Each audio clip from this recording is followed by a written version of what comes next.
ப்ராப்ளமா இருந்தாலும் சரி, இல்ல ஸ்கின்ல இருக்க ப்ராப்ளமா இருந்தாலும் சரி, இல்ல சில பேருக்கு ஃபுட் அலர்ஜீஸ் இருக்கும்.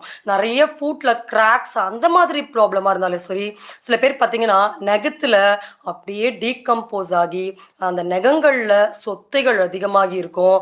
இந்த மாரியா இருந்தாலும் சரி, இட்சிங் காலையிலருந்து நைட்டு வரைக்கும் இட்சிங்கு. சில பேருக்கு நைட்டு பூரா இட்சிங்.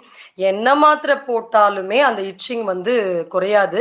ஸோ, இந்த மாதிரி எல்லா ப்ராப்ளம்ஸ் உடைய சொல்யூஷன் தான் இப்ப நம்ம பேச போறோம். நம்ம நம்ம திரும்ப திரும்ப ஒரு நோய பத்தி ரிசர்ச் பண்றத விடுத்து, அத வந்து சரி பண்றதுக்கான வழிமுறைகள் பற்றி தான் நம்ம இப்ப பார்க்கணும். செபோரிக் டெர்மடைட்டிசம் நம்ம ஏற்கனவே வீடியோ கம்ப்ளீட்டா போட்டுருக்கோம். நீங்க பார்க்கலாம். அதுல என்ன பண்ணணும்னு ஸ்டெப் பை ஸ்டெப் கிளியரா இப்ப இப்ப நம்ம இந்த லைஃப் சார்ட்டோட ஃபோக்கஸ் என்னன்னா, இந்த எந்த ப்ராப்ளமா இருந்தாலும் சரி, அது வந்து ஒரு 15 டேஸ்க்குள்ள டவுன் பண்றதுக்காக